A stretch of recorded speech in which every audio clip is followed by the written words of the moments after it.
Let's take a look at how the cacheFactory service works now. In order to demonstrate this, I've created a cache sample controller. It does not have any members in it yet, and a cache sample page. And we're going to need to create a service. So instead of creating a service file for this, I'm just going to do this inline here in the app.js. So for this, we're going to create a service just like we have the other services that we've created, and the name of the service is myCache.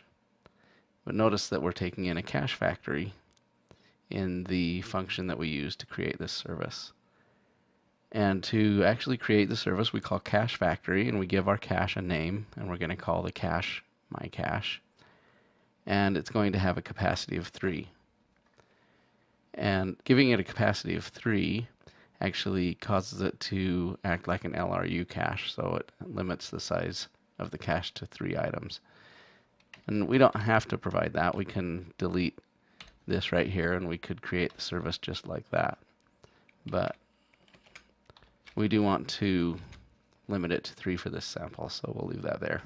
So let's come over to our new cache sample controller, and we're going to add 3 methods to this: an add to cache method, a read from cache method, and a get cache stats method.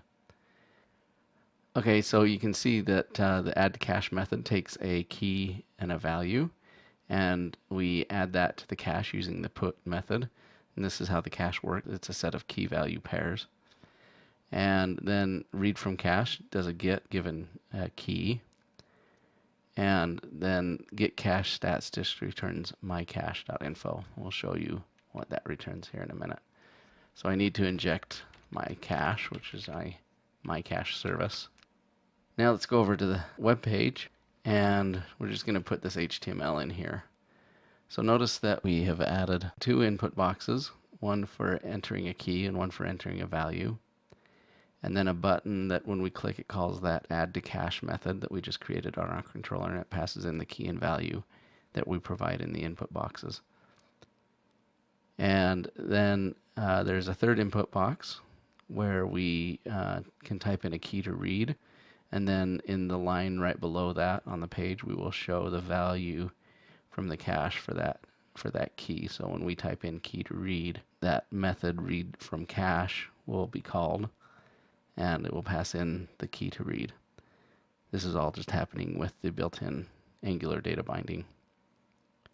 And then cache stats is the next line. We're going to show the cache stats, which was that method that is just calling the get info method on the cache. So let's take a look at what this looks like. So if we refresh this page, okay, there are our fields. Notice cache stats down here is already displaying the info about the cache. So it shows that we have a capacity of 3. It has an ID of myCache and a size of 0. So let's add some items to this. So we will add favorite colors for people. So we'll say Jack's favorite color is blue.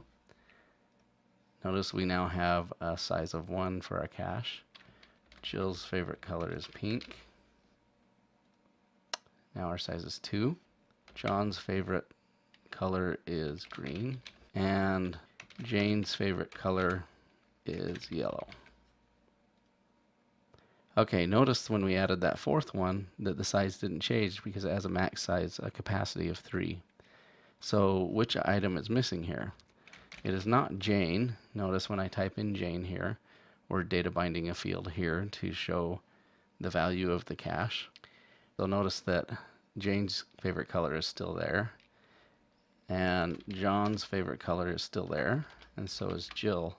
The one that's missing is Jack's because he was the first one to be put into the cache, and so he was the first one to be ejected from the cache when we added more than 3 items. So that's really all there is to the cacheFactory. You use the cacheFactory to generate a cache, and you give it a capacity, and then you add items to the cache by doing a put and a get.